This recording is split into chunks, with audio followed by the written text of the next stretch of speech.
मैं हमेशा कहता हूं, हम फिल्म देखते हैं, सीरियल देखते हैं, तो सीरियल का हीरो हमको बहुत पसंद आता है, लेकिन ख्याल में रखना वो तो 3 घंटे का होता है, 2 घंटे का होता है, लेकिन आजीवन का हीरो मेरा बाप है और मेरी माँ उस पिक्चर की हीरोइन है। मेरे बाप वही मेरे भगवान है, वही मेरे हीरो है। अगर हम उसकी पूजा की जाए तो तुम्हें जीवन में कभी भटकने की आवश्यकता नहीं पड़ेगी। यही मातृ पितृ पूजन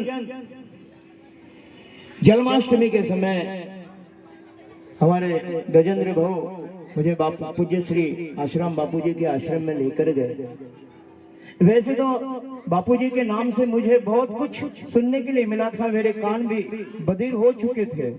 मन में एक कंफ्यूजन था ऐसा कि कोई संत ऐसे कर सकता है, वो भी इतना प्रौढ़, इतना बुजुर्ग और इतना महान संत ऐसे बुरे कर्म नहीं कर सकता।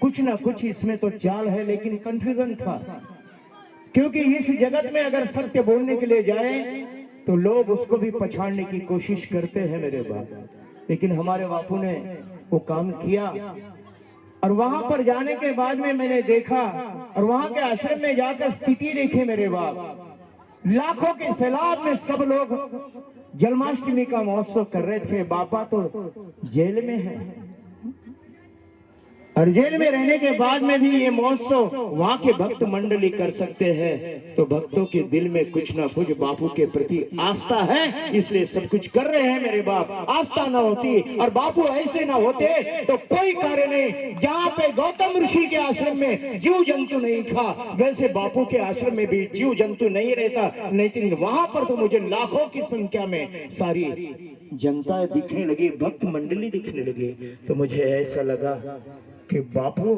स्वयं साक्षात सदगुरु थे, और सदगुरु का अनादर हो रहा है देश में। और ये परंपरा रही मेरे बाप, संतों के प्रति ये परंपरा रही है।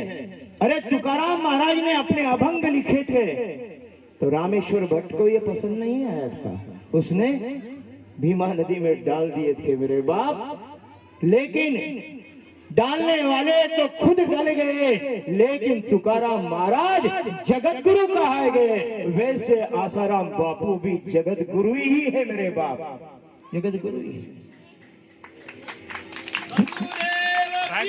और ऐसे सदगुरु को आज हम गलत रास्ते से, गलत महिमा से, उन्होंने सिर्फ इतना ही दोष किया, इतना ही दोष किया कि धर्मांतरण होने से हमारे हिंदू संस्कृतियों को बचाने की कोशिश की, तो क्या उसका दोष है? कोई सत्य बात बता दे तो इसके लिए क्या उसका दोष है? और जो सत्य बात के लिए दोषी हमको ठहराते हैं मेरे बाप, लेकिन सत्य उजागर होता है।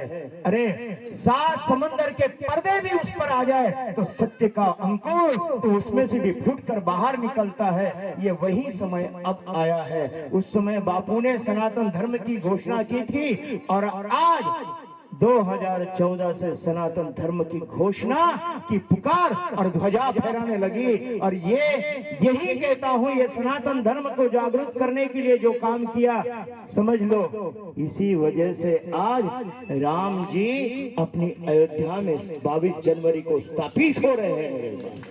ये सनातन धर्म का परिचय कर दिया। ऐसे संतों को मुझे लगता है दोषी ठहराना ठीक नहीं। जैसे मीरा का मेवाड़ में से निकालने के बाद में वहां पे अकाल दुष्काल ऐसे गिरने लगे, वैसे संत के साथ में भी ऐसे, पालघर में भी ऐसे संतों को मार के कुछ लोगों ने डाला तो उनका अंत हो गया। और जैसे बापू के प्रति भी कोई भी दुराचारी व्यक्ति किसी भी संत के और सच्चे संत के बारे में ऐसे दुष्कृत्य करेगा तो ईश्वर उसको इस जगत में चैन से जीने नहीं देगा मेरे बाप, जीने नहीं देगा। ऐसे कहकर बापू को मैं प्रणाम कर वहां का सूरत का जो आश्रम देखा ना, तो मन कृतार्थ हुआ।